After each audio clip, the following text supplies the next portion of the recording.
OET reading part B ആണെന്ന് നമ്മൾ discuss ചെയ്യുന്നത്. OET റീഡിംഗ് പാർട്ട് ബിയിൽ നമുക്കറിയാം നമുക്ക് 6 ക്വസ്റ്റ്യൻസും. അപ്പം നമ്മൾ എങ്ങനെയായിരിക്കണം ഇതിനെ അപ്രോച്ച് ചെയ്യുന്നത്, അതാണ് നമ്മളിപ്പോൾ ഡിസ്കസ് ചെയ്യാൻ പോകുന്നത്. So what are the strategies that you need to follow? So first of all you need to read the questions along with the options. എന്തുകൊണ്ടായിരിക്കാം ക്വസ്റ്റ്യനും ഓപ്ഷൻസും ഒരുമിച്ച് വായിക്കണം എന്ന് പറയുന്നത്? ബിക്കോസ് പാർട്ട് ബിയിൽ ഈ ക്വസ്റ്റ്യൻസ് എന്ന് പറയുന്നത് ഹാഫേ ഉള്ളൂ. So when you read the questions along with the options then only you will get the correct meaning. അല്ലേ, നമ്മൾ ആ ക്വസ്റ്റ്യൻസ് മാത്രം വായിച്ചിട്ടുണ്ടെങ്കിൽ അതിലൊന്നുമില്ല കാര്യമായിട്ട്. അപ്പോൾ നമുക്കൊരു മീനിങ് കിട്ടാതെ നമ്മൾ പാരഗ്രാഫിൽ പോയി പാരഗ്രാഫ് മുഴുവൻ വായിക്കും, പിന്നെ ഓപ്ഷൻസ് വന്ന് നമ്മൾ വായിക്കും, സമയം ഇരട്ടി നഷ്ടപ്പെടുകയാണ് ചെയ്യുന്നത്. Then when you read the options what you need to do? You need to underline the main keywords. അപ്പം ഒരു ഓപ്ഷൻ്റെ അകത്ത് തന്നെ ശരിക്കും പറഞ്ഞാൽ നൗണിൻ്റെ സെഗ്മെൻറ്റും ഉണ്ട്, വെർബിൻ്റെ സെഗ്മെൻറ്റും ഉണ്ട്. അപ്പം നമ്മൾ ഇത് അണ്ടർലൈൻ ചെയ്യുകയും അതോടൊപ്പം തന്നെ നമ്മൾ മനസ്സിലാക്കുകയും വേണം. ഞാനിപ്പോൾ ഒരു ക്വസ്റ്റ്യൻ എടുത്ത് കാണിച്ചു തരാം എങ്ങനെയാണ് നിങ്ങൾ ക്വസ്റ്റ്യൻ വായിക്കേണ്ടതെന്നും ഓപ്ഷൻസിനെ എങ്ങനെയാണ് മനസ്സിലാക്കേണ്ടതെന്നും എങ്ങനെയാണ് കീവേഡ്സ് അണ്ടർലൈൻ ചെയ്യേണ്ടതെന്നും എങ്ങനെ ഒരു ഓപ്ഷനിലേക്ക് നമ്മൾ കറക്റ്റായ ഓപ്ഷനിലേക്ക് നമ്മൾ എത്തിച്ചേരുമെന്നും എങ്ങനെ 2 ഓപ്ഷൻസ് നമുക്ക് എലിമിനേറ്റ് ചെയ്യുകയെന്നും ഞാൻ നിങ്ങൾക്ക് കാണിച്ചു തരാം. The manual informers the patient monitor. അപ്പോൾ ഇവിടെ നമ്മൾ നോക്കുവാണെങ്കിൽ the manual informers the patient monitor. ശരിക്കും പറഞ്ഞാൽ ഈ മാനുവൽ നമ്മളെ ഇൻഫോം ചെയ്യുന്നു. അത് എന്തിനെക്കുറിച്ചാണ്? The patient monitor. അപ്പോൾ ശരിക്കും പറഞ്ഞാൽ നമുക്ക് ഈ ക്വസ്റ്റ്യനിൽ നിന്ന് നമുക്കൊരു കംപ്ലീറ്റ് മീനിങ് കിട്ടുന്നില്ല. So what we need to do? So we need to read the questions along with the options. അപ്പോൾ ഞാനിത് ക്വസ്റ്റ്യനും ഓപ്ഷനോടെ വായിക്കാൻ പോവുകയാണ്. The manual informers that monitor is likely to impede with the smooth working of other medical equipment. അപ്പം അവിടെ നമുക്ക് കാണാൻ പറ്റും, ഇവിടെ ശരിക്കും പറഞ്ഞാൽ ഈ ക്വസ്റ്റ്യൻ്റെ ഒരു കാര്യം എന്ന് പറഞ്ഞാൽ പേഷ്യൻ്റെ മോണിറ്ററാണ്. അത് എന്തിൻ്റെ പ്രവർത്തനത്തെയാണ് ബാധിക്കുന്നത്? അതർ മെഡിക്കൽ എക്യുപ്മെൻറ്റ് അല്ലേ.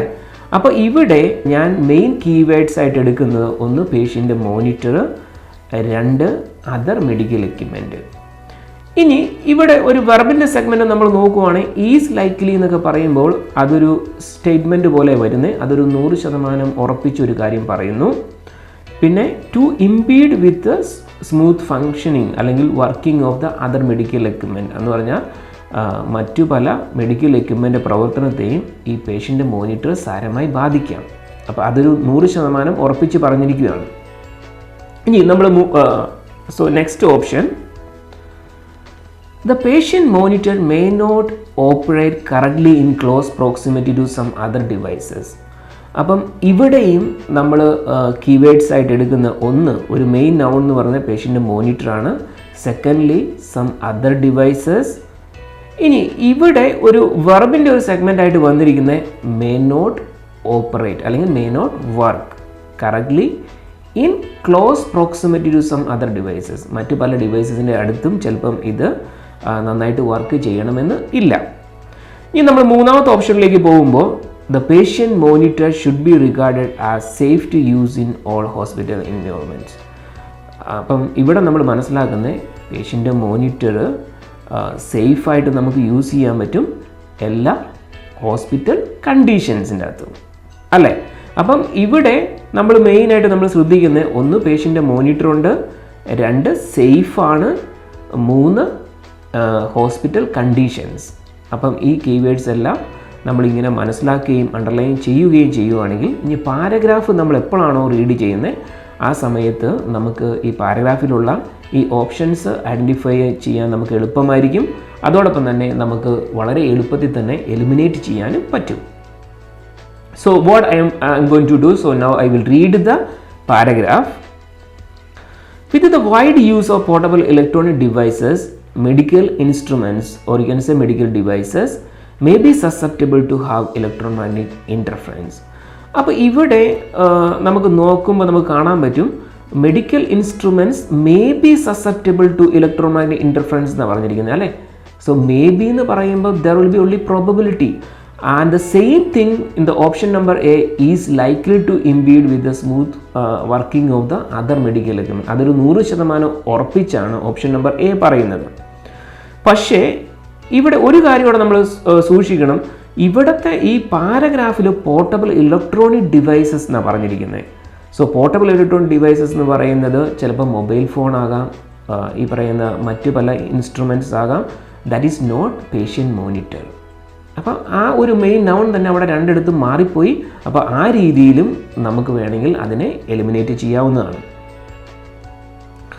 This may result in incorrect working of the medical device and develop A potentially dangerous situation. അപ്പം ഇത് കാരണം ഹോസ്പിറ്റൽ കണ്ടീഷൻ്റെ അകത്ത് ഒരു ഡേഞ്ചറസ് സിറ്റുവേഷൻ വരും എന്നാണ് പറഞ്ഞിരിക്കുന്നത് അല്ലേ. സോ അപ്പോൾ ഓപ്ഷൻ നമ്പർ സി പറഞ്ഞിരിക്കുന്നത് എന്നാൽ should be regard as safe to use in all hospital conditions അല്ലേ. അപ്പം അതിൻ്റെ നേരെ ഓപ്പോസിറ്റ് ആയിട്ടാണ് പോകുന്നത്. അപ്പം നമുക്ക് ഓപ്ഷൻ നമ്പർ എയും ഓപ്ഷൻ നമ്പർ സിയും നമുക്ക് കറക്റ്റായിട്ട് നമുക്ക് എലിമിനേറ്റ് ചെയ്യാൻ പറ്റും ഇവിടെ. ഇനി നമുക്ക് മിച്ചം കിടക്കുന്ന നമ്മുടെ ബി ആണ്.